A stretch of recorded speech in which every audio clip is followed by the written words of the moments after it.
하고 둔탁한 소리와 함께 마지막 패가 낡아 빠진 목판 위에 떨어지는 순간 이석진의 심장은 마치 천길 낭떠러지 아래로 곤두박질 치는 듯한 절망감에 휩싸였다. 붉은색 비단 식탁보 위를 수놓은 희미한 호롱불 그림자가 일렁거렸고 그 불빛 아래 드러난 패의 숫자는 그가 가진 모든 것을, 아니 그가 감히 건드려서는 안 될 가문의 명운까지도 송두리째 집어삼킬 참담한 패배를 가리키고 있었다. 팽팽하게 당겨진 활시위처럼 긴장감이 감돌던 도박판의 공기는 일순간 멈춘 듯 했고 주변을 둘러싼 구경꾼들의 거친 숨소리와 땀냄새, 그리고 싸구려 담뱃재 냄새가 뒤섞여 석진의 코끝을 역하게 찔러왔다. 그는 믿을 수 없다는 듯 떨리는 손으로 자신의 눈을 비벼보았지만 야속한 패의 숫자는 조금도 변하지 않은 채 그를 비웃듯 노려보고 있을 뿐이었다. 맞은편에 앉아있던 투전판의 주인 조대인은 누렇게 변색된 이를 드러내며 비릿한 미소를 지었는데 그 모습이 마치 먹잇감의 숨통을 끊기 직전에 굶주린 늑대와도 같아 보였다.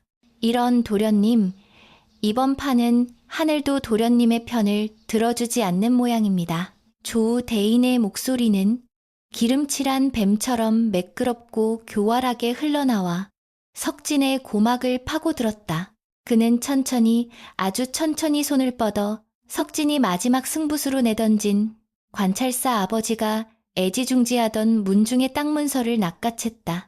석진은 그 문서를 향해 다급하게 손을 뻗었으나 조대인의 억센 소나기 힘을 당해낼 수는 없었다. 잠깐만 기다려보게, 조대인. 이건 실수가 분명해. 내 다시 한 번만 기회를 주면. 석진의 목소리는 공포에 질려 갈라지고 떨리고 있었다. 그는 자신이 저지른 일이 얼마나 끔찍한 결과를 초래할지 비로소 뼈저리게 실감하고 있었다. 아버지가 이 사실을 알게 된다면 단순히 종아리를 걷어올리는 것으로 끝나지 않을 것이었다. 엄격하기로 소문난 관찰사 이 대감은 가문의 명예를 목숨보다 중히 여기는 분이었으니 아마도 자신을 멍석말이하여 내다버리거나 호적에서 파버릴지도 모를 일이었다. 석진의 애원에도 불구하고 조대인의 표정은 싸늘하게 식어갔다. 그는 눈짓으로 뒤에 서 있던 덩치 큰 왈패들을 불렀고 그들은 육중한 몸을 움직여 석진을 애워싸기 시작했다. 좁고 어두운 방 안은 순식간에 살기 어린 위협으로 가득 찼다. 도련님, 도박판의 룰은 왕법보다 엄한 법입니다. 이미 승부는 났고 문서는 제 것이 되었습니다. 허나 정 억울하시다면 방법이 없는 것도 아니지요. 조대인은 품속에서 날카로운 단도를 꺼내 탁자 위에 쾅 소리가 나도록 꽂았다. 칼날이 호롱불 빛을 받아 섬뜩하게 번뜩였다. 가진 돈이 없다면 신체 포기각서라도 쓰시던가 아니면 당장 댁에 기별하여 관찰사 영감님께 이 문서를 되사 가라 하십시오. 그것은 사형 선고나 다름없었다. 아버지에게 알린다는 것은 곧 죽음을 의미했고 신체를 포기한다는 것은 더더욱 상상조차 할 수 없는 공포였다. 석진은 무릎을 꿇고 조대인의 바짓가랑이를 붙잡으며 울부짖었다. 제발 한 번만 봐주게. 내 반드시 갚겠네. 며칠만, 아니 하루만 시간을 주게. 그때였다. 밖에서 쏟아지는 장대비 소리를 뚫고 낡은 나무 문이 부서질 듯 열리며 차가운 밤바람과 함께 물에 젖은 생쥐꼴을 한 노인 하나가 뛰어들어왔다. 그는 석진의 집안에서 대대로 머슴살이를 해온 늙은 종, 칠성이었다. 칠성의 옷은 흙탕물로 범벅이 되어 있었고 헝클어진 백발 사이로 빗물이 뚝뚝 떨어지고 있었으나 그의 눈빛만은 평소의 순박함을 잃고 짐승처럼 형형하게 빛나고 있었다. 도련님! 칠성은 왈패들의 위협적인 시선 따위는 아랑곳하지 않고 곧장 석진에게 달려와 바닥에 주저앉아 벌벌 떨고 있는 주인을 자신의 등 뒤로 감추듯 막아섰다. 평소 허리가 굽고 기침을 달고 살던 그 늙은 종이 맞는지 의심스러울 정도로 칠성의 등은 거대한 산처럼 단단해 보였다. 이건 또 무슨 냄새나는 늙은이냐? 조대인이 불쾌하다는 듯 코를 막으며 인상을 찌푸렸다. 왈패 중 하나가 칠성의 멱살을 잡고 거칠게 흔들었지만 칠성은 뿌리 깊은 나무처럼 버티고 서서 조대인을 똑바로 응시했다. 대인, 우리 도련님은 아직 세상 물정 모르는 철부지입니다. 이 늙은 종의 목숨을 담보로 걸 테니 부디 도련님을 보내주십시오. 그 빚은 제가 죽어서라도 무슨 수를 써서라도 갚겠습니다. 칠성의 목소리는 쩌렁쩌렁하게 울려 퍼졌지만 조대인은 코웃음을 칠 뿐이었다. 내 놈의 목숨값이 쌀 한 톨만 한 가치라도 있더냐? 감히 어디서 흥정을 하려 들어. 조대인의 눈짓에 멱살을 잡고 있던 왈패가 주먹을 휘둘렀고 칠성은 둔탁한 소리와 함께 바닥으로 나뒹굴었다. 입가에서 검붉은 피가 터져 나왔지만 그는 신음소리 한 번 내지 않고 다시 기어와 석진의 다리를 끌어안았다. 석진은 자신의 눈앞에서 벌어지는 참상에 넋을 잃고 말았다. 항상 그림자처럼 있는지 없는지조차 모를 정도로 조용히 자신을 시중들던 칠성이었다. 자신이 기방을 드나들 때 망을 봐주고 술에 취해 길바닥에 쓰러지면 묵묵히 업어다 뉘어주던 그저 하찮게만 여겼던 종놈이 자신을 위해 피를 흘리고 있었다. 안 돼, 때리지 마라. 그만해라. 석진이 비명을 질렀지만 공포에 질린 그의 목소리는 모기 소리처럼 가차팠다. 왈패들은 무자비하게 칠성을 짓밟았고 칠성은 온몸을 웅크려 석진에게 가해질 폭력을 대신 받아내고 있었다. 흙먼지 날리는 바닥에서 칠성은 피 섞인 침을 뱉으며 다시 고개를 쳐들었다. 조대인, 관찰사 영감께서 이 사실을 아시면 대인 또한 무사하지 못할 것입니다. 차라리 저를 죽이고 도련님을 보내주십시오. 지금 당장 도련님을 보내주지 않으면 내 혀를 깨물고 죽어 귀신이 되어서라도 내 놈들의 씨를 말릴 것이다. 칠성의 눈에서 뿜어져 나오는 기세는 단순한 협박이 아니었다. 그것은 평생을 바닥에서 구르며 살아온 자만이 가질 수 있는 죽음조차 두려워하지 않는 도끼였다. 그 서슬퍼런 기백에 눌린 것일까? 아니면 관찰사라는 뒷배가 찜찜해서였을까? 조대인은 혀를 차며 손을 들어 왈패들을 제지했다. 재수없는 늙은이 같으니라고. 좋다. 오늘은 이쯤 해두지. 허나 도련님, 명심하십시오. 이 문서는 내 수중에 있고 닷새 안에 원금과 이자를 합쳐 가져오지 않으면 이 문서는 관아의 게시판에 붙을 것입니다. 그때는 도련님의 목이 아니라 아버님의 관복이 벗겨질 겁니다. 조대인은 칠성을 발로 걷어차며 길을 터주었다. 칠성은 비틀거리는 몸을 일으켜 세우고는 피투성이가 된 손으로 석진의 옷자락을 잡았다. 도련님, 가시지요. 어서 이곳을 나가셔야 합니다. 도박장을 빠져나오자 차가운 빗줄기가 두 사람의 몸을 사정없이 때렸다. 어둠이 짙게 깔린 밤거리는 을씨년스러웠고 멀리서 들려오는 개 짖는 소리가 그들의 처량한 신세를 대변하는 듯했다. 석진은 다리가 풀려 제대로 걷지 못했고 칠성은 그런 석진을 부축하며 진흙탕 길을 걸었다. 칠성의 거친 숨소리가 빗소리에 섞여 들려왔다. 석진은 칠성의 어깨에 기대어 걸으며 젖은 옷 너머로 전해지는 노인의 체온과 비릿한 피냄새에 속이 울렁거렸다. 평소 같았으면 더럽다고 밀쳐냈을 터였지만 지금은 그 냄새가 유일한 구명줄처럼 느껴졌다. 칠성아, 나는 이제 어찌해야 하느냐. 아버님께서 아시면 나는 죽은 목숨이다. 석진이 흐느끼며 중얼거리자 칠성은 잠시 걸음을 멈추고 젖은 소매로 석진의 눈물을 닦아주었다. 그의 손은 나무 껍질처럼 거칠었지만 그 손길만은 투박한 아버지의 그것처럼 따뜻했다. 도련님, 호랑이 굴에 들어가도 정신만 차리면 산다고 했습니다. 아직 끝난 것이 아닙니다. 허나 칠성은 말을 잇지 못하고 깊은 한숨을 내쉬었다. 그 한숨 속에 담긴 깊은 우려를 철없는 석진은 그때까지도 온전히 이해하지 못하고 있었다. 관아의 높은 담벼락이 보이기 시작하자 석진의 공포는 극에 달했다. 저 문을 들어서는 순간 기다리고 있을 심판이 두려워 발길이 떨어지지 않았다. 하지만 갈 곳은 없었다. 칠성은 묵묵히 뒷문을 열었고 두 사람은 도둑고양이처럼 살금살금 안채로 숨어들었다. 그러나 그들의 기대와 달리 사랑채의 불은 환하게 켜져 있었고 마당에는 이미 하인들이 횃불을 들고 도열해 있었다. 빗물에 젖은 마당 한가운데 관찰사 이 대감이 뒷짐을 진 채 서슬퍼런 눈빛으로 그들을 내려다보고 있었다. 그의 발치에는 이미 석진이 몰래 빼돌렸던 문서함이 텅 빈 채 나뒹굴고 있었다. 하늘에서 번개가 번쩍이며 대감의 분노한 얼굴을 비추었고 그 순간 석진은 다리에 힘이 풀려 그 자리에 털썩 주저앉고 말았다. 네 이놈! 감히 여기가 어디라고 기어 들어오느냐.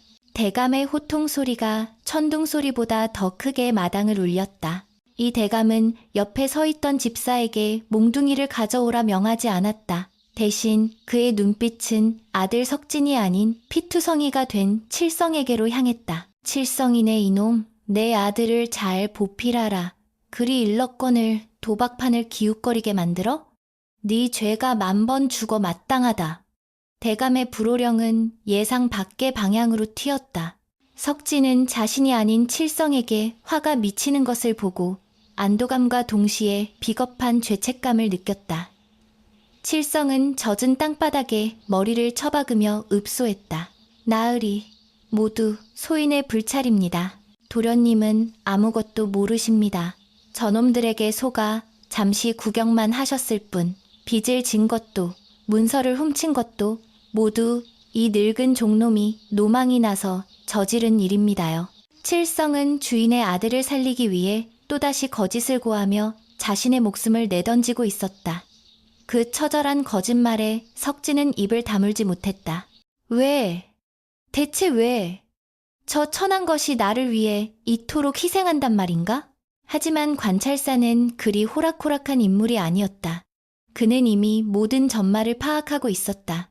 그는 차갑게 웃으며 아들 석진을 향해 손가락질했다. 비겁한 놈. 네가 저지른 짓을 아랫사람에게 뒤집어 씌우고도 부끄러운 줄 모르느냐? 내 놈은 양반의 자격도 내 아들이라 불릴 자격도 없다. 이 대감의 목소리는 분노를 넘어선 차가운 경멸로 바뀌어 있었다. 여봐라. 당장 저놈의 관복을 벗기고 광에 가두어라. 그리고 날이 밝는 대로 짐을 싸게 해라. 더 이상 내 집안에 저런 폐륜아를 둘 수 없다. 하인들이 달려들어 석진의 비단옷을 벗겨내기 시작했다. 석진은 발버둥치며 아버지에게 매달리려 했으나 건장한 하인들의 손길에 의해 질질 끌려갔다.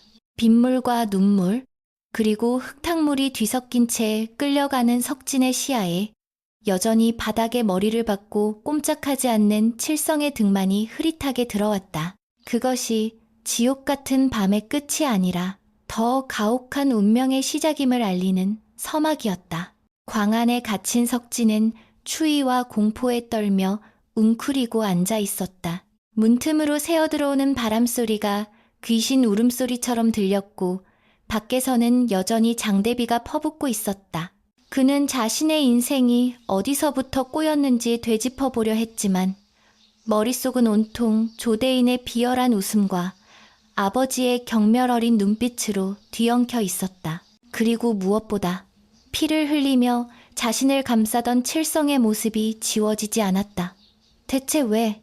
그는 중얼거렸다. 평소에는 벌레 보듯 무시했던 그 늙은 종의 존재가 이 춥고 어두운 광 속에서 유일하게 떠오르는 온기라는 사실이 그를 더욱 비참하게 만들었다.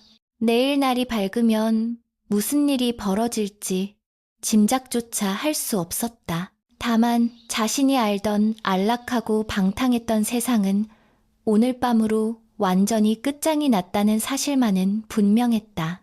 문 밖에서 쇠사슬이 부딪히는 소리가 들려왔다. 누군가 다가오고 있었다. 날이 밝았지만 세상은 여전히 잿빛 구름에 짓눌려 있었다. 지난밤의 광란과도 같았던 폭우는 그쳤으나 땅은 질척거렸고 공기 중에는 습하고 차가운 기운이 감돌았다.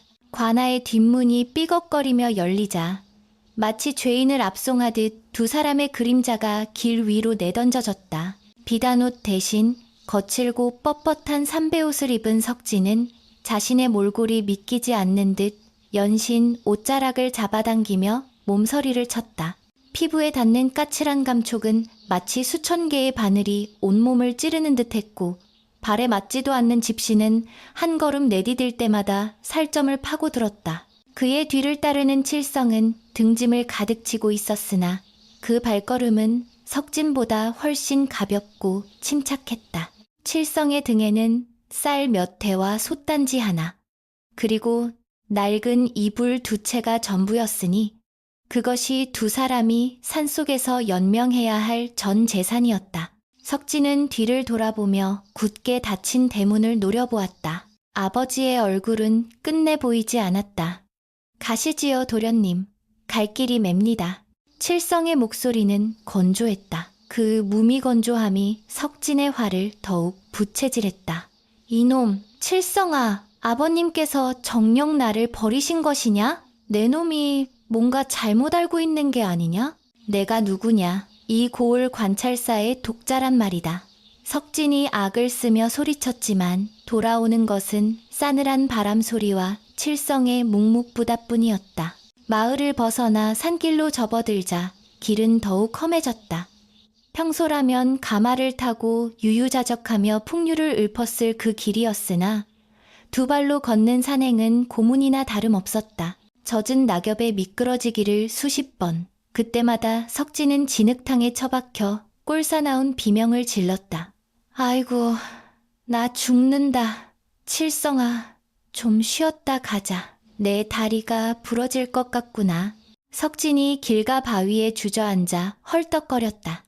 그의 고운 얼굴은 흙투성이가 되었고 곱게 빗어 올렸던 상투는 산발이 되어 있었다. 칠성은 잠시 멈춰서서 그런 석진을 내려다보았다.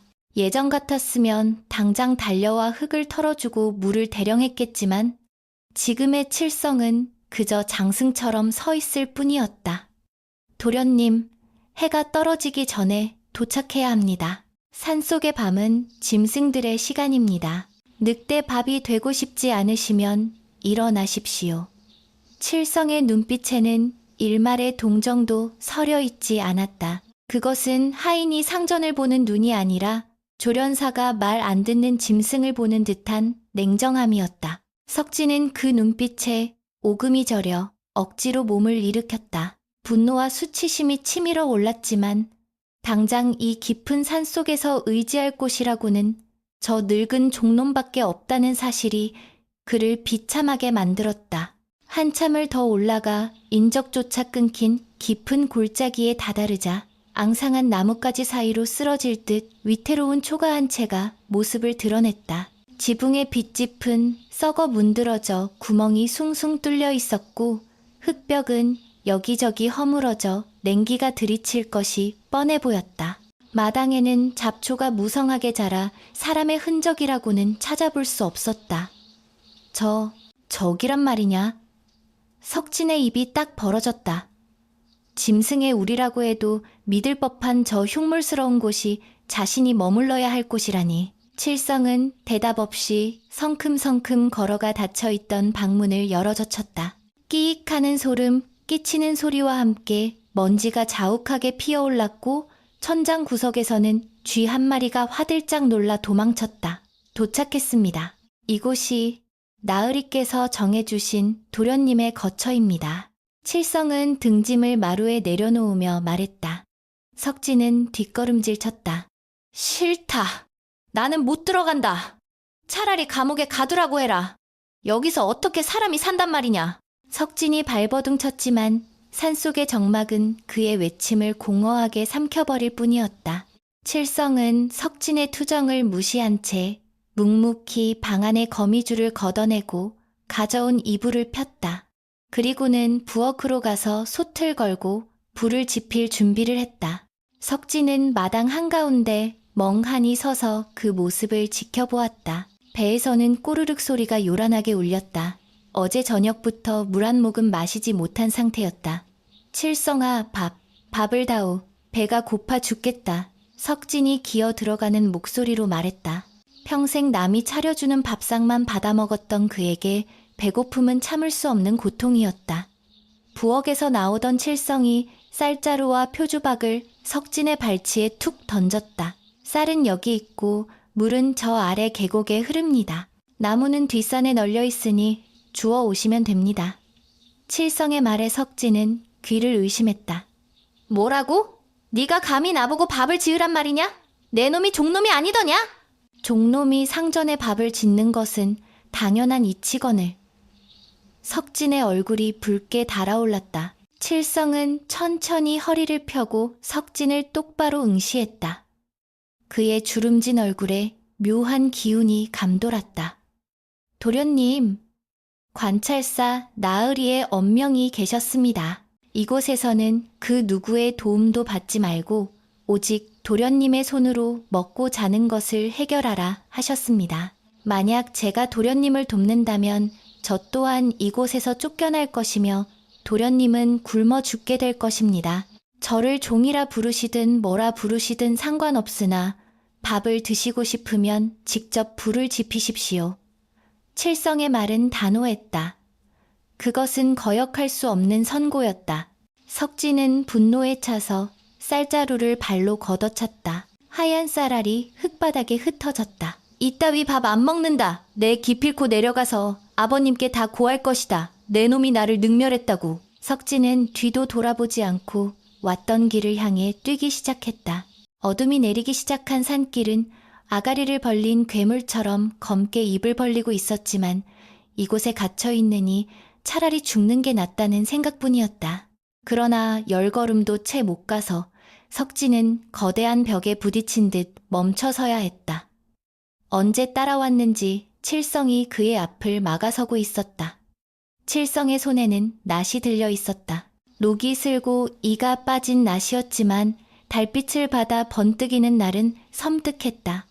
비켜라! 비키지 못하겠느냐! 석진이 소리쳤지만 칠성은 요지부동이었다. 못 가십니다. 나으리께서 도련님이 사람이 되기 전에는 절대로 산을 내려보내지 말라 하셨습니다. 도련님이 내려가시면 저도 죽고 도련님도 죽습니다. 칠성의 목소리는 낮았지만 그 안에 담긴 힘은 바위처럼 단단했다. 네가 나를 죽이기라도 하겠다는 거냐? 석진이 낫을 가리키며 덜덜 떨리는 목소리로 물었다. 칠성은 낫으로 옆에 있던 덤불을 쳐내며 말했다. 죽이지는 않습니다. 다만 다리를 분질러서라도 이곳에 앉혀놓을 것입니다. 그것이 도련님을 살리는 길이니까요. 칠성의 눈빛은 진심이었다. 광기 어린 충심, 혹은 지독한 애증이 뒤섞인 그 눈빛에 석진은 압도당하고 말았다. 그는 그 자리에 주저앉아 엉엉 울음을 터뜨렸다. 천하를 호령하던 관찰사의 아들이 늙은 종놈 앞에서 짐승처럼 울부짖고 있었다. 밤은 깊어지고 산속의 추위는 뼛속까지 파고들었다. 석진은 결국 추위를 견디지 못하고 다 허물어져가는 방 안으로 기어들어갔다. 냉골 바닥은 얼음장 같았고 창호지 구멍으로 들어오는 황소바람이 살을 애는 듯했다. 칠성은 아궁이에 불을 지피고 있었으나 방 안까지 온기가 전해지기엔 턱없이 부족했다. 석진은 얇은 이 불을 머리 끝까지 뒤집어 쓰고 몸을 웅크렸다. 배고픔과 추위, 그리고 알 수 없는 서러움이 밀려왔다. 부엌 쪽에서 타닥타닥 장작 타는 소리와 구수한 밥 냄새가 풍겨왔다. 칠성이 자신을 위해 밥을 짓고 있는 것일까? 석진은 칠흑 같은 어둠 속에서 기대감을 품고 귀를 기울였다. 잠시 후 방문이 열리고 칠성이 들어왔다. 그의 손에는 김이 모락모락 나는 주먹밥 2덩이가 들려 있었다. 석진은 체면도 있고 벌떡 일어났다. 이리 다오! 내 배가 고파 죽겠다! 하지만 칠성은 주먹밥을 석진에게 주지 않았다. 그는 자신의 입으로 주먹밥 한 덩이를 베어 물며 우물거렸다. 이건 제 몫입니다. 도련님 몫은 아까 도련님이 발로 차버린 쌀알들입니다. 흙 묻은 쌀이라도 주워 씻어 드시지요. 칠성은 남은 주먹밥 하나를 품속에 넣고는 벽에 기대어 눈을 감아버렸다. 석진은 멍하니 칠성을 바라보았다. 머리를 한 대 얻어맞은 듯 띵했다. 내 놈이 정녕 미친 개냐? 내가 굶어 죽어도 좋단 말이냐? 석진이 울먹이며 소리쳤지만 칠성은 코를 골며 잠을 청하는 시뢰랬다. 악에 바친 석진은 칠성의 멱살을 잡으려 달려들었지만 며칠간 굶주리고 지친 그의 힘으로는 평생 노동으로 단련된 칠성의 몸을 당해낼 수 없었다. 칠성은 귀찮다는 듯 팔을 휘저어 석진을 밀어냈고 석진은 맥없이 바닥에 나뒹굴었다. 바닥에 쓰러진 채 석진은 천장을 바라보았다. 쥐들이 갉아먹은 석가래 사이로 희미한 달빛이 새어 들어오고 있었다. 눈물이 주르륵 흘러 귀밑을 적셨다. 아버지의 비단 이불, 따뜻한 아랫목, 산의 진미가 차려진 밥상, 그리고 기생들의 웃음소리가 주마등처럼 스쳐 지나갔다. 그 모든 것이 하룻밤 꿈처럼 사라지고 남은 것은 차가운 흙바닥과 자신을 무시하는 늙은 종농뿐이었다. 그때 칠성의 품속에서 무언가 툭 하고 바닥으로 떨어졌다. 아까 칠성이 품에 넣었던 주먹밥이었다. 칠성은 여전히 눈을 감고 코를 골고 있었지만 그 주먹밥은 석진의 손이 닿을락 말락한 거리에 놓여 있었다. 우연일까? 아니면 의도된 것일까? 석진은 침을 꿀꺽 삼켰다. 자존심이 허락지 않았지만 생존 본능은 그보다 강했다. 그는 떨리는 손을 뻗어 흙바닥에 떨어진 주먹밥을 집어들었다. 아직 온기가 남아 있었다. 그는 허겁지겁 주먹밥을 입안에 쑤셔 넣었다. 거칠고 짠 주먹밥이었지만 생전 처음 맛보는 꿀맛이었다. 목이 메어 패패거리면서도 그는 멈추지 않고 씹어 삼켰다. 어둠 속에서 칠성의 실눈이 살짝 떠졌다가 다시 감겼다. 칠성의 마음속에도 천둥 같은 복잡한 심경이 휘몰아치고 있었다. 도련님, 부디 견디십시오. 이 늙은 놈이 모질게 구는 것은 도련님을 미워해서가 아닙니다. 껍질을 깨지 못하면 병아리는 죽습니다. 지금 흐르는 그 눈물이 훗날 도련님을 단단하게 만들 거름이 될 것입니다. 칠성은 속으로 삼키는 한숨과 함께 돌아누웠다. 밖에서는 다시 산짐승의 울음소리가 들려왔고 바람은 더욱 거세게 문풍지를 흔들어댔다. 석진은 주먹밥을 다 먹고 나서도 한참을 웅크리고 울다가 지쳐 잠이 들었다. 꿈속에서도 그는 끝없이 쫓기고 있었다. 붉은 눈을 한 조대인과 몽둥이를 든 아버지, 그리고 낫을 든 칠성이 번갈아가며 그를 옥죄어 왔다. 다음 날 아침 눈을 뜬 석진은 온몸이 두들겨 맞은 듯 쑤시고 아팠다. 하지만 더 이상 누워있을 수 없었다. 칠성은 이미 밖으로 나가 없었고 방 안에는 냉기만 가득했다. 그는 비틀거리며 밖으로 나왔다.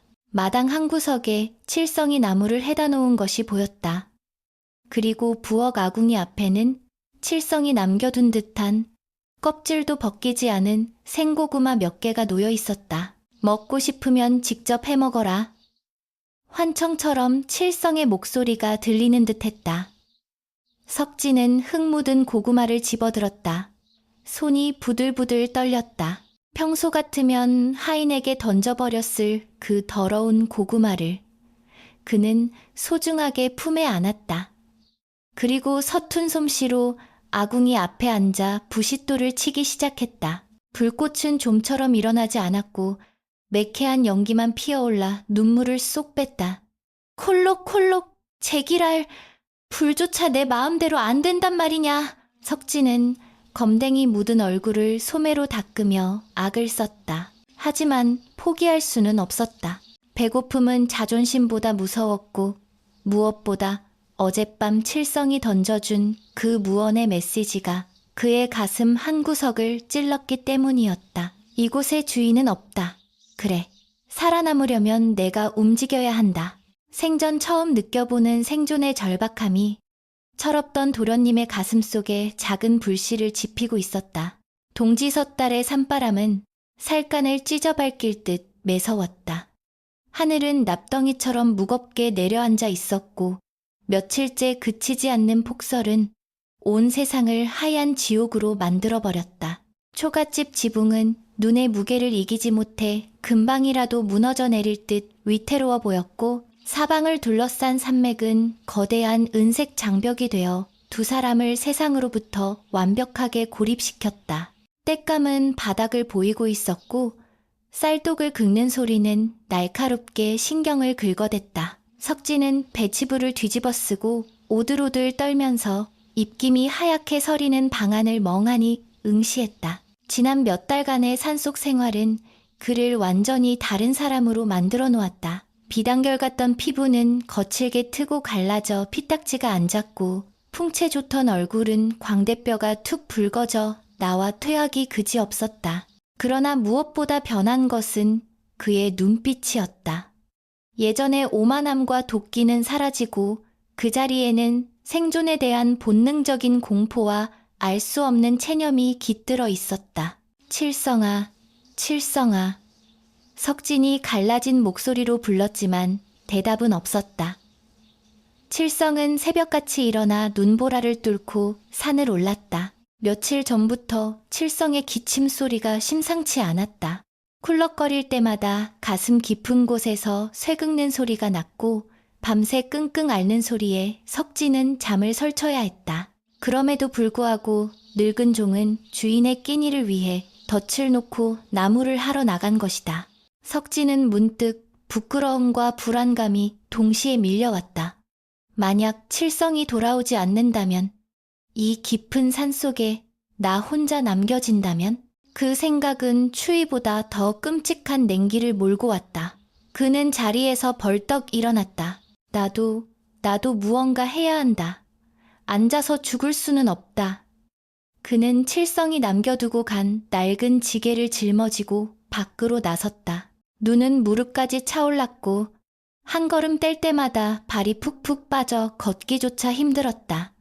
하지만 그는 이를 악물고 산등성이를 향해 기어올랐다.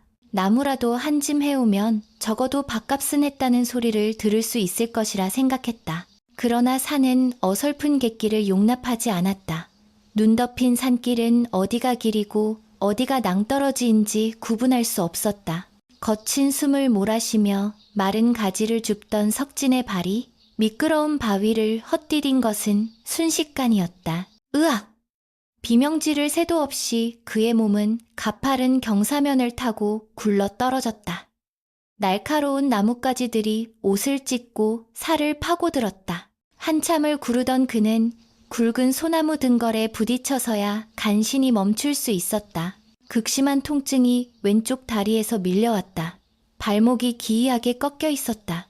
아, 내 다리! 칠성아! 사람 살려! 석진은 고통에 몸부림치며 소리쳤지만 그의 목소리는 윙윙거리는 바람소리에 묻혀 흔적도 없이 사라졌다.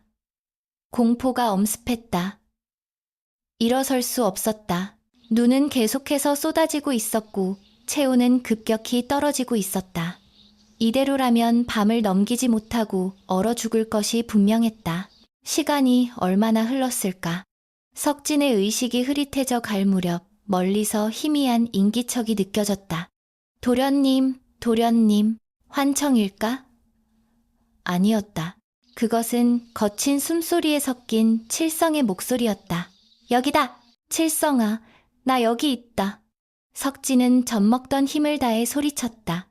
잠시 후 눈을 하얗게 뒤집어 쓴 칠성이 비탈길을 미끄러지듯 내려와 석진 앞에 나타났다. 칠성의 얼굴은 걱정과 안도로 일그러져 있었다. 도련님, 대체 왜 이 험한 날에 산을 오르셨습니까? 칠성은 평소의 무뚝뚝함을 잊고 버럭 소리를 질렀다. 하지만 그의 손은 지체 없이 석진의 꺾인 다리를 살피고 있었다.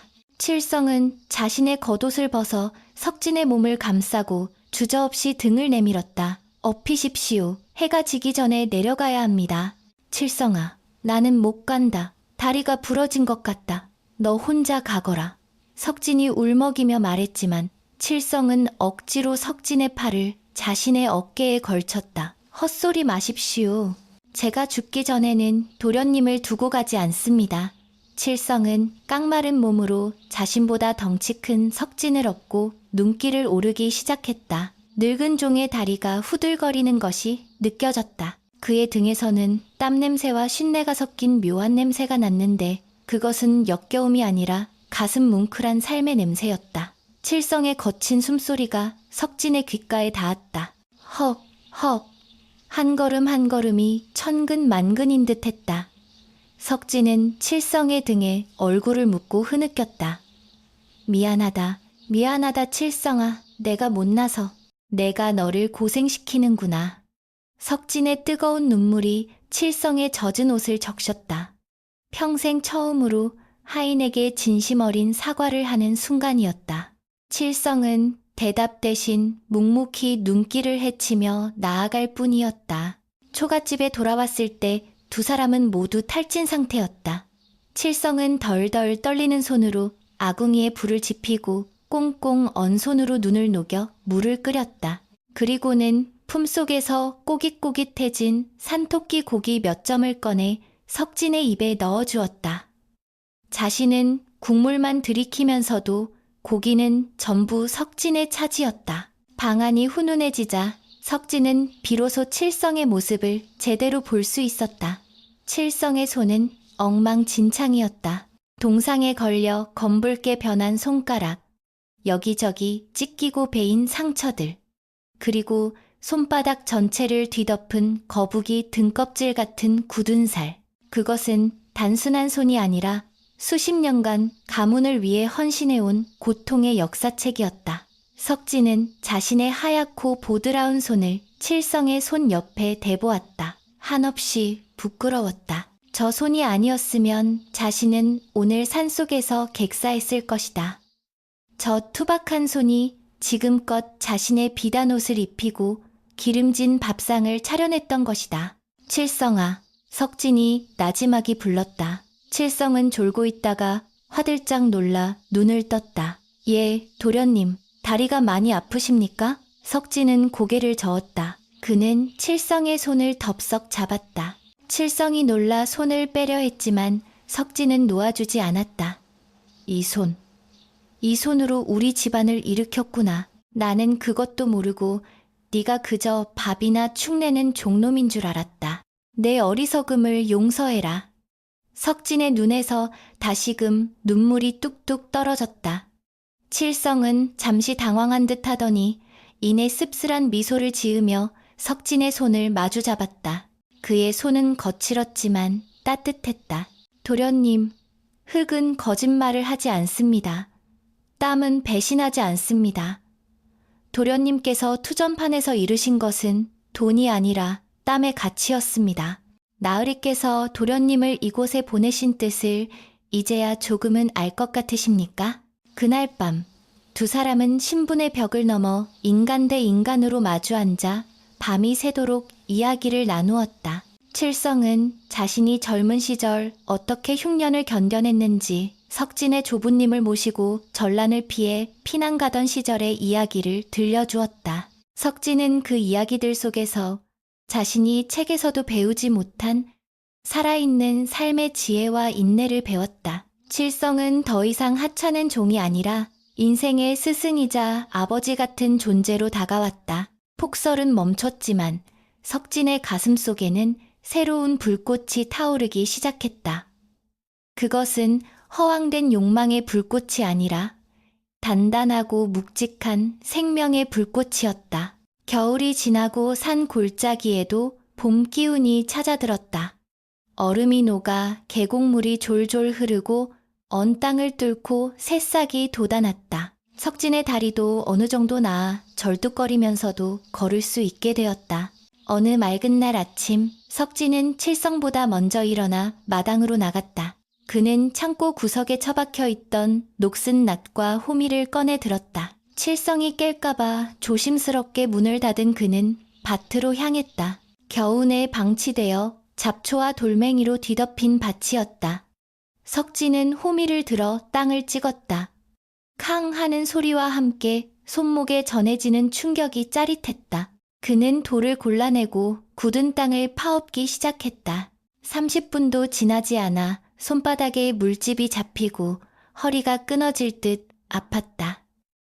예전 같았으면 당장 호미를 내던지고 드러누웠을 것이다. 하지만 그는 멈추지 않았다. 물집이 터져 쓰라렸지만 그는 흙 묻은 손으로 땀을 훔치며 계속해서 호미질을 했다. 칠성이 일어났을 때 마당의 작은 텃밭은 제법 그럴듯하게 일구어져 있었다. 땀으로 흠뻑 젖은 석진이 흙투성이가 된 얼굴로 환하게 웃으며 칠성을 맞이했다. 일어났느냐, 칠성아. 내가 밭을 좀 갈아보았다. 올해는 여기에 감자라도 심어보자꾸나. 칠성은 말문이 막힌 듯 한참 동안 석진을 바라보았다. 그의 눈시울이 붉어졌다. 그 철없던 망나니 도련님이 이제 흙냄새 나는 농사꾼의 얼굴을 하고 있었다. 칠성은 말없이 다가가 석진의 손을 잡아주었다. 터진 물집과 흙이 뒤섞인 그 손은 그 어떤 보석보다 아름다워 보였다. 도련님, 고생하셨습니다. 아주 잘하셨습니다. 칠성의 칭찬 한마디에 석진은 가슴이 벅차 올랐다. 투전판에서 수백 냥을 땄을 때도 느껴보지 못한 노동이 주는 정직한 기쁨이었다. 그날 저녁, 밥상에는 나물 반찬과 보리밥뿐이었지만 석진에게는 생애 최고의 만찬이었다. 그는 밥알 하나하나를 꼭꼭 씹으며 생각했다. 이 쌀 한 톨에 농부의 땀방울이 얼마나 많이 배어 있는지를, 그리고 자신을 위해 피땀 흘린 칠성과 아버지의 마음을. 석진은 숟가락을 내려놓고 정색을 하며 말했다. 칠성아, 이제 나는 준비가 된 것 같다. 다시는 예전의 나로 돌아가지 않을 것이다. 그리고 그는 잠시 말을 멈추고 먼 산을 바라보았다. 그의 눈빛은 깊고 단단해져 있었다. 내 잃어버린 것을 찾으러 갈 것이다. 단순히 문서 조각이 아니라 우리 가문의 명예와 너의 헌신에 대한 보답을 찾으러 갈 것이다. 그때였다. 산 아래쪽에서 다급한 발소리가 들려왔다. 마을에서 소식을 전하는 파발꾼이었다. 그는 숨을 헐떡이며 마당으로 들어와 털썩 무릎을 꿇었다. 도련님, 큰일 났습니다. 관아에 변고가 생겼습니다. 석진과 칠성의 얼굴이 동시에 굳어졌다. 산속의 평화는 깨졌고 이제 그들이 세상 밖으로 나가야 할 때가 온 것이었다. 칠성은 석진을 바라보았다. 두려움에 떨던 예전의 도련님은 없었다. 석진은 자리에서 벌떡 일어나 파발꾼을 향해 걸어갔다. 그의 발걸음에는 거칠 것 없는 당당함이 서려 있었다. 무슨 일이냐? 똑바로 말해보아라. 파발꾼이 토해낸 소식은 청천벽력과도 같았다. 조대인이 기어코 석진의 빈 문서를 관아 게시판에 붙이고 이를 빌미로 관찰사를 탄핵하라는 상소를 올리겠다고 협박하고 있다는 것이었다. 더욱이 중앙에서 암행어사가 내려온다는 소문이 돌자 조대인은 이를 이용해 관찰사가 국고를 횡령하여 아들의 도박 자금을 댔다는 헛소문까지 퍼뜨리고 있었다. 아버지는 화병으로 쓰러져 거동조차 못하는 상황이라 했다. 석진의 주먹이 부르르 떨렸다. 그 비열한 자가 기어이 선을 넘었구나. 내 아버님을 욕보이고 가문을 멸문지화로 몰아넣으려 하다니. 석진의 눈에서 불꽃이 튀었다. 예전 같았으면 두려움에 떨며 도망쳤을 테지만 산전수전을 겪은 지금의 그는 달랐다. 그의 가슴 속에는 두려움 대신 차가운 분노와 단단한 결의가 자리 잡고 있었다. 그는 흙 묻은 호미를 던져버리고 방으로 들어가 낡은 갓을 썼다. 비록 옷은 누더기였으나 갓끈을 매는 그의 손길은 그 어느 때보다 진중하고 위엄이 서려 있었다. 칠성 또한 말없이 지게를 내려놓고 낫을 허리춤에 찼다. 가시지요, 도련님. 잡초는 뿌리째 뽑아야 다시 자라지 않는 법입니다. 늙은 종의 눈빛도 형형하게 빛나고 있었다. 두 사람이 산을 내려와 관아 앞 장터에 도착했을 때 분위기는 살벌했다. 백성들은 삼삼오오 모여 수군거리고 있었고 관아의 포졸들은 잔뜩 긴장한 채 창을 꼬나쥐고 있었다. 관아 마당에는 이미 조대인과 그의 사병들이 진을 치고 있었다. 조대인은 관찰사가 기거하는 사랑채를 향해 고래고래 소리를 지르고 있었다. 이 대감, 언제까지 쥐새끼처럼 숨어있을 작정이요? 자식놈이 노름판에서 날린 돈을 갚지 못하겠다면 관복을 벗고 옥에 갇히는 것이 순리 아니오. 내일까지 답이 없다면 내 이 문서를 들고 한양으로 올라가 임금님께 직소할 것이오. 조대인의 거만한 목소리가 관아의 담장을 넘어 쩌렁쩌렁 울렸다. 닫힌 방문 너머에서는 간헐적으로 쿨럭이는 기침소리만 들려올 뿐 아무런 대답이 없었다. 그것이 조대인을 더욱 기고만장하게 만들었다. 그는 킬킬거리며 주변의 왈패들에게 농지거리를 던졌다. 보아라! 저것이 바로 청백리라! 칭송받던 관찰사의 추악한 민낯이다. 그때 군중을 가르고 한 사내가 뚜벅뚜벅 걸어 들어왔다. 낡고 해진 삼배옷에 집신을 신었으나 허리를 꼿꼿이 세우고 걷는 태도가 마치 호랑이가 숲을 거니는 듯 위압감이 넘쳤다. 헝클어진 머리카락 사이로 드러난 눈빛은 서슬퍼런 칼날 같았다. 그 뒤를 그림자처럼 따르는 늙은 종 칠성의 기세 또한 만만치 않았다. 좌중의 시선이 일제히 그들에게 쏠렸다. 저게 누구야? 설마 관찰사 댁 망나니 도련님 아니야? 웅성거리는 소리 속에 조대인이 고개를 돌렸다. 석진을 알아본 조대인의 눈이 휘둥그레졌다. 죽은 줄 알았던, 아니면 굶어 죽어가고 있을 거라 생각했던 석진이 너무나도 멀쩡하게, 아니 오히려 더 강인한 모습으로 나타난 것이다. 하지만 조대인은 이내 비릿한 미소를 되찾았다. 오호, 이게 누구신가? 산짐승 밥이 된 줄 알았더니 거짓골을 하고 살아 돌아왔구려. 그래, 돈은 가져왔는가? 석진은 대답 없이 조대인의 코앞까지 걸어와 멈춰섰다. 그리고는 천천히 주위를 둘러보았다. 아버지의 병석이 있는 사랑채, 겁에 질린 하인들, 그리고 탐욕스러운 조대인의 얼굴. 석진은 나직하지만 단호한 목소리로 입을 열었다. 조대인, 그 더러운 주둥이로 내 아버님을 들먹이지 마라. 내 놈이 원하는 것은 돈인가? 아니면 내 아버님의 목인가? 조대인은 코웃음을 쳤다. 물론 돈이지. 허나 자네가 그 큰 돈을 마련했을 리 만무하니 대신 아버님의 관직을 내놓으라는 것일세. 자, 이 문서가 보이는가? 자네가 그날 밤 술과 도박에 취해 찍은 지장이 선명하네. 조대인이 빈문서를 흔들며 조롱했다. 석진은 흔들리지 않았다. 그는 오히려 한 걸음 더 다가갔다. 문서라. 그렇다면 묻지. 그날 밤의 승부가 정당했다고 자부하는가? 조대인의 미간이 꿈틀했다. 무슨 헛소리냐. 하늘을 우러러 한 점 부끄럼 없는 승부였다. 패가 갈리고 승패가 정해졌거늘 이제 와서 딴소리를 하려는 게냐? 석진은 피식 웃었다. 그 웃음은 예전의 철없는 웃음이 아니었다.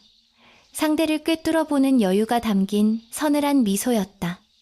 하늘을 우러러 지나가던 개가 웃을 소리로다.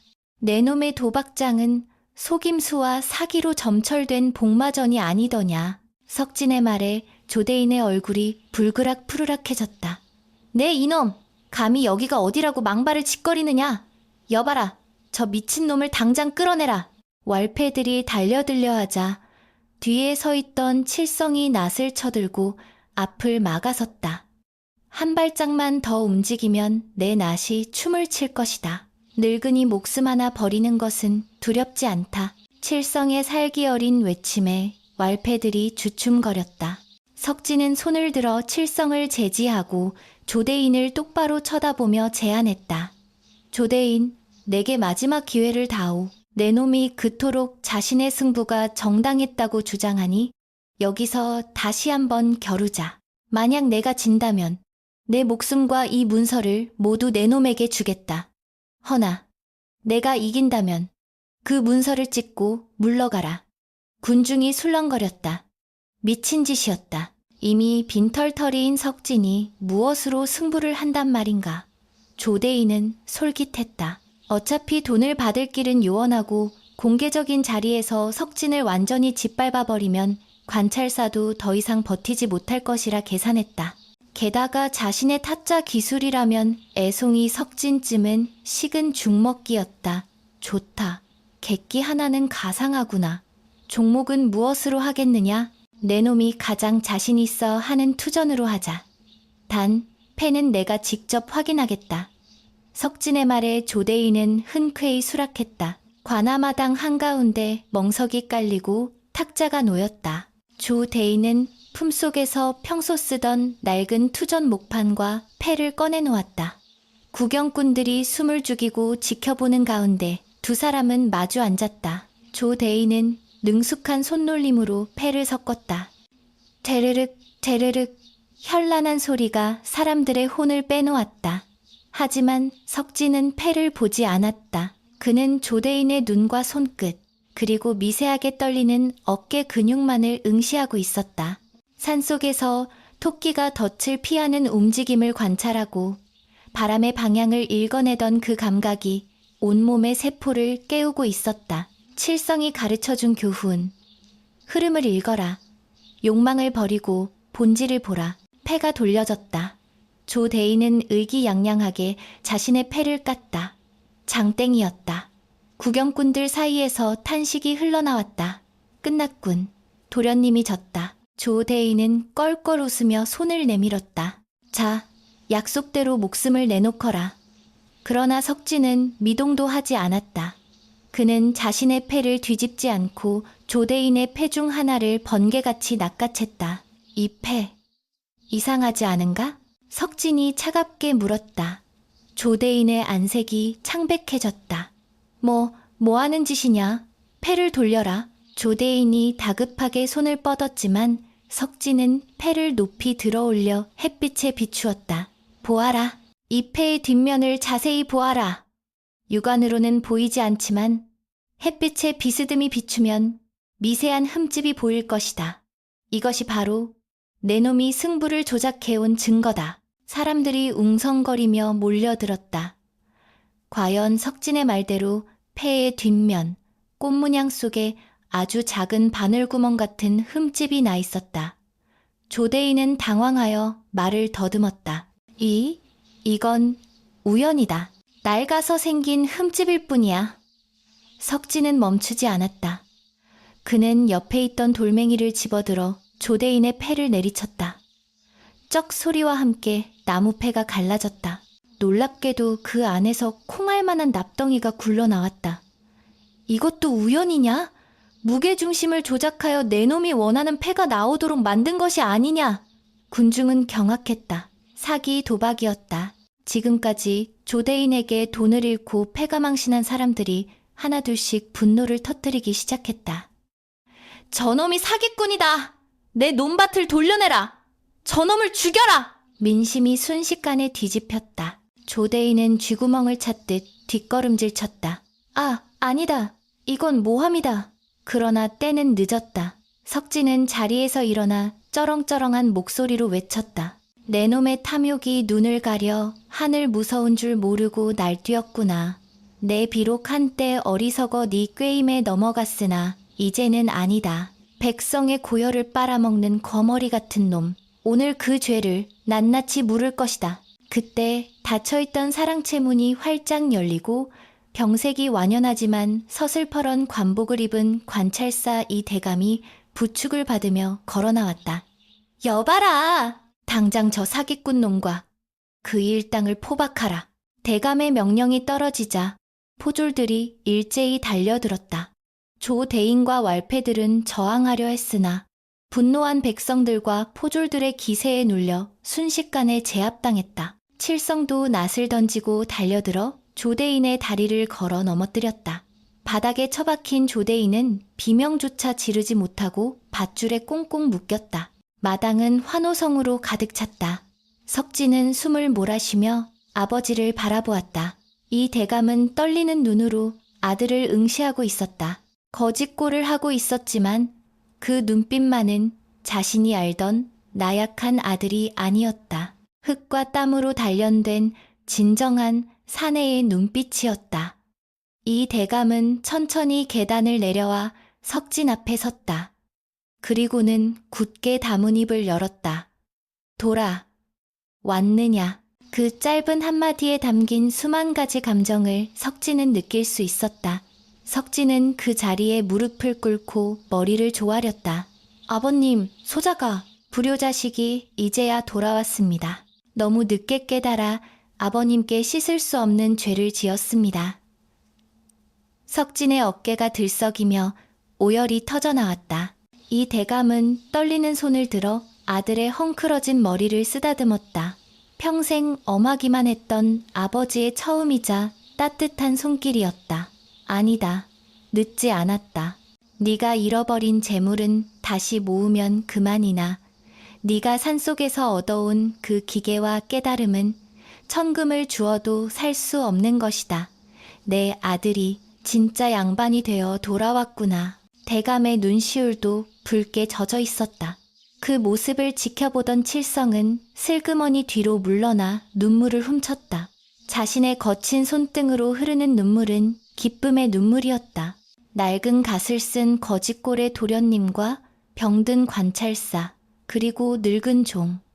그들이 만들어낸 한 편의 드라마 같은 재회에 백성들도 숙연해져 눈시울을 붉혔다. 소동이 정리되고 조대인은 옥에 갇혔다. 그의 집을 수색하자 그동안 사기로 빼앗은 문서들과 장부들이 무더기로 쏟아져 나왔다. 석진의 빈 문서 또한 불태워졌다. 그날 밤 관아의 안채에서는 조촐하지만 따뜻한 밥상이 차려졌다. 산의 진미는 없었으나 칠성이 산에서 가져온 나물과 석진이 직접 캔 고구마가 올라왔다. 석진은 아버지에게 술을 따르며 맹세했다. 아버님, 다시는 유행을 바라지 않겠습니다. 칠성이가 가르쳐준 대로 흙에 뿌린 만큼 거두는 정직한 삶을 살겠습니다. 그리고 훗날 저 또한 아버님처럼 백성을 섬기는 목민관이 되겠습니다. 이 대감은 흐뭇한 미소를 지으며 술잔을 비웠다. 밖에는 봄비가 보슬보슬 내리고 있었다. 그것은 지난날의 오욕을 씻어내고 새로운 생명을 틔우는 축복의 비였다. 하지만 칠성은 문밖 마루에 앉아 조용히 기침을 하고 있었다. 손수건에 묻어나온 검붉은 피를 황급히 감추며 그는 밤하늘을 올려다보았다. 그의 임무는 끝났다. 썩어가던 나무를 살려냈으니 이제 거름이 된 잎사귀는 조용히 흙으로 돌아갈 준비를 해야 했다. 도련님, 부디 강건하십시오. 칠성의 입가에 씁쓸하지만 평온한 미소가 번졌다. 세월은 유수와 같이 흘러 어느덧 3번의 봄과 3번의 겨울이 지났다. 그동안 관아의 뒷방에서는 더 이상 투전판의 요란한 소음이나 기생들의 웃음소리가 들리지 않았다. 대신 밤이 깊도록 책장을 넘기는 소리와 나지막이 글 읽는 소리만이 담장을 넘어 흘러나왔다. 이석진은 마치 다른 사람이 된 듯했다. 그는 과거에 방탕했던 자신을 죽이고 산속 오두막에서 다시 태어난 사람처럼 학문에 매진했다. 그의 글에는 화려한 미사여구 대신 산속에서 직접 겪은 백성들의 고단함과 흙의 정직함이 배어 있었다. 책상 머리맡에는 칠성이 쓰던 이가 다 빠진 녹슨 낫이 보검처럼 걸려 있었다. 글이 막히거나 나태한 마음이 들 때마다 석진은 그 낫을 어루만지며 차가운 눈바람 속에서 자신을 업고 산을 오르던 칠성의 거친 숨소리를 떠올렸다. 그것은 그 어떤 회초리보다 매섭게 그의 정신을 깨우는 죽비였다. 드디어 한양에서 과거 시험이 열리던 날, 석진은 보찜을 메고 집을 나섰다. 칠성은 노환으로 거동이 불편하여 배웅조차 나오지 못했다. 방에 누운 칠성은 떨리는 손으로 석진의 손을 잡으며 말했다. 도련님, 아니 선비님, 부디 뜻을 이루시고 오십시오. 이 늙은이의 마지막 소원입니다. 칠성의 눈은 이미 혼탁해져 있었으나 그 안에 담긴 간절함만은 별처럼 빛나고 있었다. 석진은 칠성의 앙상한 손등에 얼굴을 묻고 맹세했다. 내 반드시 장원 급제하여 내게 금의 환양을 보여주마. 그때까지 부디 버티고 있어야 한다. 알겠느냐? 석진은 떨어지지 않는 발걸음을 옮겨 한양으로 향했다. 시험장에서도 그는 떨지 않았다. 시제시달로 백성을 위한 도리가 나왔을 때 그는 주저없이 붓을 들어먹을 찍었다. 화려한 공자왈 맹자왈이 아닌 꽁보리밥을 씹으며 흘렸던 눈물과 언 땅을 파며 느꼈던 생명의 무게를 종이 위에 쏟아냈다. 장원급제여. 이석진 선비가 장원급제여. 한양거리에 방이 붙고 며칠 뒤 관아 앞마당은 축하 인파로 인산인해를 이루었다. 어사화를 머리에 꽂고 붉은 관복을 입은 석진이 백마를 타고 들어오자 고을 사람들은 환호성을 질렀다. 그 옛날 망나니라 손가락질하던 사람들은 이제 존경의 눈빛으로 그를 우러러보았다. 이 대감은 대청마루에 앉아 하염없이 눈물을 흘리며 아들을 맞이했다. 장하다. 내 아들이 가문을 다시 일으켰구나. 석진은 말에서 내려 아버지께 큰 절을 올렸다. 그러나 그의 시선은 곧바로 행랑채 쪽을 향했다. 가장 먼저 이 기쁜 소식을 전해야 할 사람, 자신의 인생을 바꾼 진정한 스승이 그곳에 있었다. 아버님, 잠시 다녀올 곳이 있습니다. 석진은 축하 인사를 뒤로하고 급히 걸음을 옮겼다. 칠성의 방문을 열자 키키한 양냄새와 함께 죽음의 그림자가 짙게 드리워진 방안 풍경이 눈에 들어왔다. 칠성은 데미불을 덮고 가만히 누워 있었다. 숨소리가 가느프게 이어지고 있었고 얼굴은 촛농처럼 하얗게 질려 있었다. 칠성아, 내가 왔다. 눈을 떠보아라. 석진이 다급하게 칠성의 어깨를 흔들었다. 그 목소리에 칠성이 힘겹게 눈꺼풀을 들어 올렸다.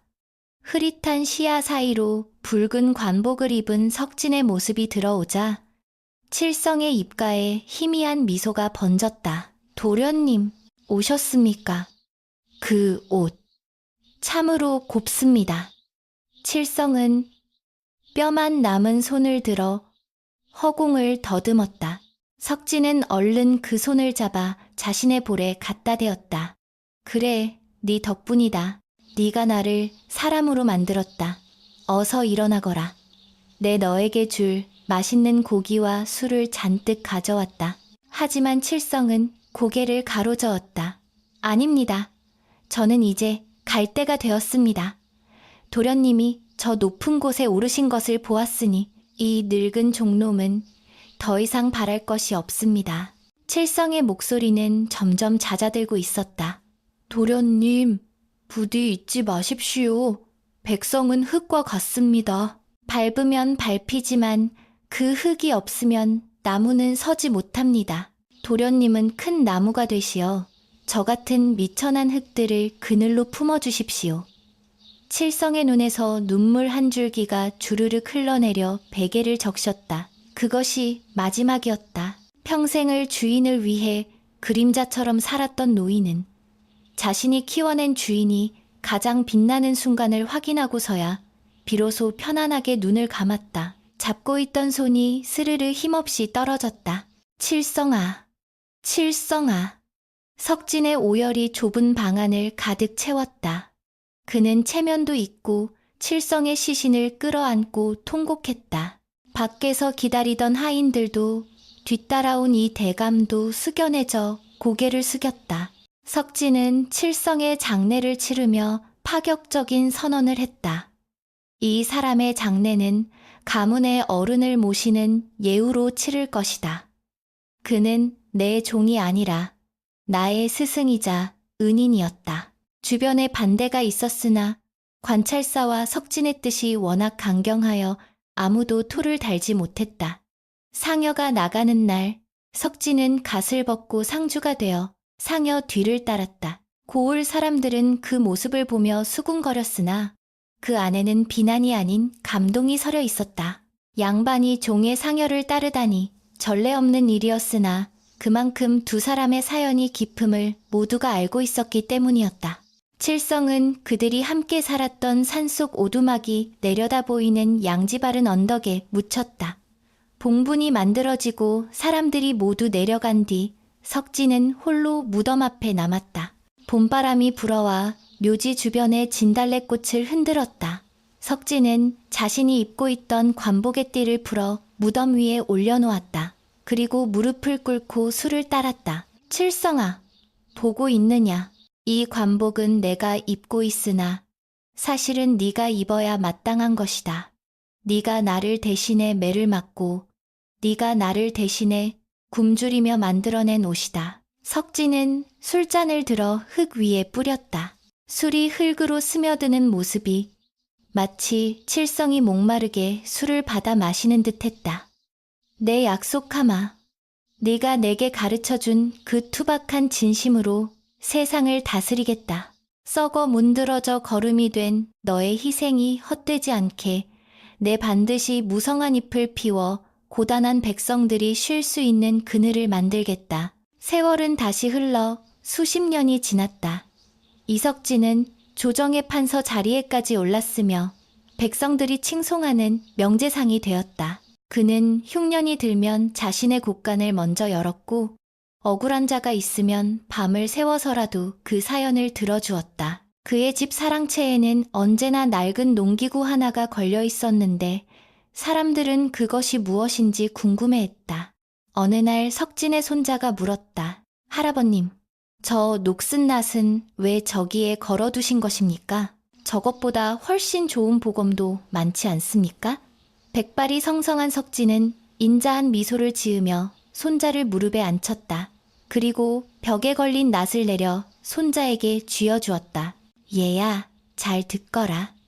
세상 사람들은 금은보화를 귀하게 여기지만 우리 가문의 보물은 바로 이 낫이란다. 이 낫에는 한 사람의 땀과 눈물, 그리고 고귀한 헌신이 담겨 있다. 석진의 눈앞에 칠성의 모습이 아른거렸다. 거친 손마디, 굽은 등.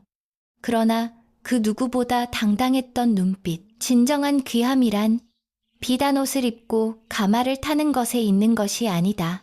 자신의 자리에서 묵묵히 책임을 다하고 남을 위해 기꺼이 자신이 거름이 될 줄 아는 마음, 그것이 바로 진짜 양반의 자격이니라.